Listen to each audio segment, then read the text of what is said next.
জামাত জোট ছেড়ে চরমোনাই কত বড় ভুল করলো, চরমোনাই এর মধ্যেই মুহূর্তেই অক্ষরে অক্ষরে টের পাচ্ছে। 24 ঘন্টার মধ্যেই চরমোনাই অক্ষরে অক্ষরে টের পাচ্ছে।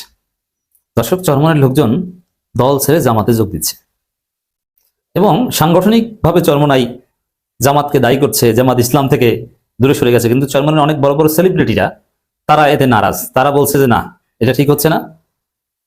জামাত জোট ন্যাশনালিটি বিবেচনায় চরমোনাইয়ের জন্য যে আসন বরাদ্দ রেখেছিল সেগুলো মেনে নিয়ে জোটে থাকা উচিত ছিল।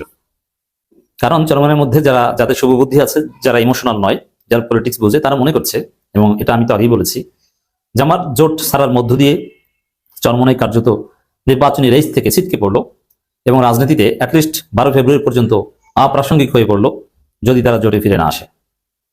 কারণ এখন থেকে চরমোনাইকে আর কোনোভাবেই কেউ বিবেচনায় আনবে না, কোনো জরিপেও তাদের নাম থাকবে না। যেমনটা হয়েছিল অ্যাজ ইট ইজ ডাকসু, যোগসুর মতো। যেমন সর্বশেষ যোগসুতে শিবির, ছাত্র অধিকার পরিষদ, অমুক তমুক প্যানেল নিয়ে আলোচনা, কিন্তু চরমোনাই কোনো প্যানেল আছে এটা নিয়ে কেউ শুনেছেন? একবারও বলেও শুনেছেন? শুনেন নাই।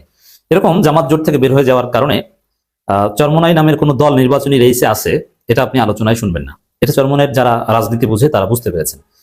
যার ফলে অনেকে দল ছেড়ে যাচ্ছেন এবং অনেকে বলছেন যে এটা ঠিক হচ্ছে না, এবং অনেকে আবার জোটে ফিরে আসার জন্য নানান চেষ্টা দলের ভিতর থেকে চালাচ্ছেন। এটা আমি একদম জেনে বলছি। এবং জোটে ফিরে আসা উচিত, আনা উচিত, প্রয়োজনে জামাতকে আরেকটু ছাড় দেওয়া উচিত, এই বিষয়ে কোনো ইখতিলাফ নেই।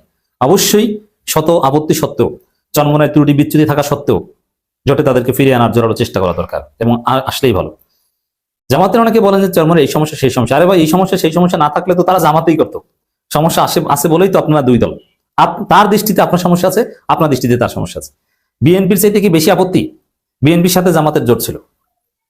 বিএনপি কি চরমোনাই চাইতে ভালো? না, চরমোনাই হাজারো দোষ আছে, আমি বলি আপনি বলবেন, কিন্তু বিএনপির চাইতে চরমোনাই খারাপ এই কথা আমি কখনোই বিশ্বাস করি। চরমোনাইতে রয়্যাল এজেন্ট আছে এটা ঠিক, তারপরেও চরমোনাইতে যদি রয়্যাল এজেন্ট থাকে 10 জন, বিএনপিতে আছে 10,000, কিন্তু তারপরেও জোট হয়েছিল। জোট এখানে ভালো খারাপ ত্রুটি বিচ্যুতির ঊর্ধ্বে এই বিবেচনা হয় না। জোট হয় কমন ইন্টারেস্টে, কমন এনিমির বিরুদ্ধে। জোট হয় শরীয়তের দৃষ্টিতে মাসলাহাতে মুরসালা বিবেচনায়, তুলনামূলক কে ভালো খারাপ ঠিক আছে, ভালো হচ্ছে নিজে নিজে জিততে পারলে, কিন্তু পারবো না ঠিক আছে, তাহলে বেশি খারাপকে হারানোর জন্য তুলনামূলক কম খারাপকে সাথে নেই। জোটের থিওরি হচ্ছে এটা, শরীয়তে জোটের উসুল হচ্ছে এটা। তো এই জায়গায় চরমোনাইকে জোটে রাখতে পারলেই ভালো এবং রাখার চেষ্টা করা উচিত। আমি যদি সকাল সন্ধ্যা চরমোনাই সমালোচনা করি, তারপরে একথাই বলবো, চরমোনাইকে জোটে রাখার চেষ্টা করেন। কিন্তু চরমোনাই যে ভুল করলো এটা তারা 24 ঘন্টার মধ্যে টের পাচ্ছে। তারা ঘোষণার 24 ঘন্টা পের হতে না হতেই খবর পেলাম, 24 ঘন্টার আগের খবর এটা, যেমন 3টা সাড়ে 3টায় 17 জানুয়ারি 3:30টার দিকে 24 ঘন্টা পার হবে তাদের জোট ছাড়ার ঘোষণা। আমার বক্তব্য হয়তো আপনারা আগে পরে অনেকে শুনবেন। তো সেখানে আমার দেশের রিপোর্ট, ঘটনা হয়তো বা আরো আগে ঘটেছে, আমি একটু শুনাই। আমার দেশে রিপোর্ট করেছে 2টার আগে, দুপুর 2টার আগে, মানে 24 ঘন্টার আগে রিপোর্ট। ইসলামী আন্দোলনের 10 নেতাকর্মী জামাতে যোগদান। এটা তো খবর পাচ্ছেন, কিন্তু এই খবরের বাইরেও অনেকে আছে। এবং সবচেয়ে সিগনিফিকেন্ট একজন ভাইকে দেখলাম, আমি তাকে চিনি না, তবে তার ভিডিও মাঝে মাঝে সামনে পড়ে, সুন্দর বলেন, চরমোনাইয়ের লোক, এতে কোনো সন্দেহ নেই।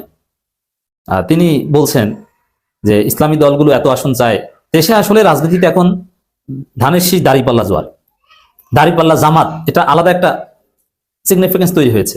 তো জামাত যত আসনে নির্বাচন করে তাদের অনেকগুলো জিতে আসার সক্ষমতা রয়েছে। এখন চরমোনাই ইসলামী দলগুলো সবাই মিলে 10 জন জিতে পারবে, অনেকগুলো যুক্তি দিয়েছেন তিনি। এবং তিনি ভিডিওটা ক্যাপশন দিয়েছেন, কেউ দালাল বললে বলেন, কিন্তু আমি দালাল না, আমি সঠিক কথা বলছি, এরকম একটা ক্যাপশন।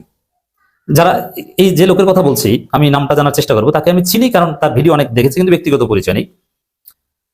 জামাতের সমালোচনা করেন, চরমোনাই প্রচার করেন, মূলত তার রোল এটাই। তিনিও কিন্তু এই যৌক্তিক কথা বলছেন। এরকম রেজাল করিম আবরার সাহেব যথেষ্ট ব্যালেন্স কথা বলেছেন, এরকম আরো অনেকেই বলছে, আর অনেকে তো দল ছেড়ে চলেই যাচ্ছেন। তো এই যে কেন দল ছেড়ে চলে যাচ্ছেন, এখন 10 জন যদি আপনি পত্রিকার রিপোর্টে দেখেন যে 10 জন দল ছেড়ে চলে গেছেন, তাহলে আপনি মনে রাখবেন যে 10 জনের বাস্তবতা হচ্ছে 10,000। কারণ নীরবে নিবৃত্তে যাবে এই সংখ্যাটা বেশি, পত্রিকা আসতে চাইবে না, নিরিবিরি এক দল থেকে আরেক দলে চলে যাবে এই সংখ্যাটা বেশি। অতএব চরমোনাই, বিশেষ করে চরমোনাই যারা 2টা দেখ, চরমোনাই একটা অংশ হচ্ছে যে খাস মুরিদ, এটা জামাতেরও আছে, জামাতেরও এই 2টা ধারা আছে। যে একটা অংশ হচ্ছে যে ইসলামী আন্দোলন একামতি দিন করে, জামাত যা করুক, নির্বাচন করুক বা না করুক, আমরা জামাত করি। আর একটা অংশ আছে, বিশেষ করে যারা বেশি বিশ্ববিদ্যালয় কেন্দ্রিক সাবেক শিবির, এদের মধ্যে এই চেতনাটা বেশি, ইসলামী আন্দোলন সব ঠিক আছে, কিন্তু রাজনীতি মানে ক্ষমতায় আসার যৌক্তিকতা আপনাকে থাকতে হবে, আসার চেষ্টা করতে হবে, আসতে হবে। তা আপনি ক্ষমতা কেন্দ্রিক তৎপরতা ব্যর্থ হলে আপনি ব্যর্থ, আপনার দল করার প্রয়োজন নেই। জামাতের মধ্যে এরকম একটা অংশ আছে। তো চরমনের মধ্যে একটা যে মুরিদ, চরমনের রাজনৈতিক দল বিলুপ্ত করে দিল, আমি চরমনের মুরিদ, ঠিক আছে, এটা একটা অংশ। জামাতে এরকম একটা অন্ধ অংশ আছে। চরমনের আরেকটা অংশ আছে না, ক্ষমতার রেস, রাজনীতির রেস, এত বছর নির্বাচন করে রাজনীতি করে একটা আসন জিততে পারো না, এবার যদি না পারেন তাহলে মান সম্মান থাকবে না। এবার যদি নির্বাচনে একটা আসন জেতার মতো পরিস্থিতি তৈরি করতে না পারেন, আমি দলই করবো না। ইসলামী দল বাংলাদেশে অনেক আছে। তো দর্শক, এই জায়গায় এই দৃষ্টিভঙ্গি থেকে অনেক চরমনাই, যেহেতু তারা নির্বাচনী রেস থেকে কার্যত ছিটকে পড়েছে, জামাত জোট থেকে বের হওয়ার মাধ্যমে গুরুত্বহীন হয়ে পড়েছে, তারা দল ত্যাগ করছে। খবরটা একটু আমরা দেখছি। ঢাকা মহানগরী দক্ষিণের 75 নম্বর ওয়ার্ড দাশেরকান্দি ইসলামী আন্দোলন বাংলাদেশের সভাপতি, মানে গুরুত্বপূর্ণ নেতার নেতৃত্বে গাজী নাসিরউদ্দিন, কাজী আক্তার হোসেন বিশিষ্ট ব্যবসায়ী ও কাজী খালেদ হোসেন সহ 10 জন নেতাকর্মী বাংলাদেশ জামাত ইসলামীতে যোগদান করেছেন।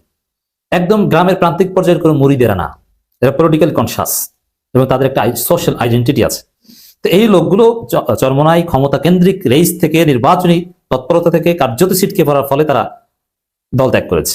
এটা চরমনাইয়ের জন্য একটা ধাক্কা। সামনে এরকম আর অনেক ঘটনা দেখবেন। শনিবার সকালে রাজধানীর দাশেরকান্দি এলাকায়, মানে হয়তোবা 19-20 ঘন্টা পার হওয়ার পর, জোর ছাড়া 19-20 ঘন্টার মধ্যে এই ঘটনা, আনুষ্ঠানিকভাবে জামাতে যোগদান করেন তারা। অনুষ্ঠানে প্রধান অতিথি হিসেবে উপস্থিত ছিলেন বাংলাদেশ জামাত ইসলামী মনোনীত ঢাকার 9 আসনের সংসদ সদস্য প্রার্থী শ্রমিক কল্যাণ ফেডারেশনের কেন্দ্রীয় সহসভাপতি কবির আহমেদ। সভাপতিত্ব করেন খিলগাঁও পূর্ব থানা জামাতের আমির মাওলানা মাহমুদুর রহমান। এ সময় নেতারা নবাগত নেতাকর্মীদের স্বাগত জানান এবং সংগঠন আদর্শ, লক্ষ্য, উদ্দেশ্য তাদের হাতে তুলে ধরেন। তাহলে বুঝতে পারছেন যে জোট ছেড়ে চরমনাই কত বড় ভুল করছে, 24 ঘন্টার মধ্যে অক্ষরে অক্ষরে টের পাচ্ছে এখন।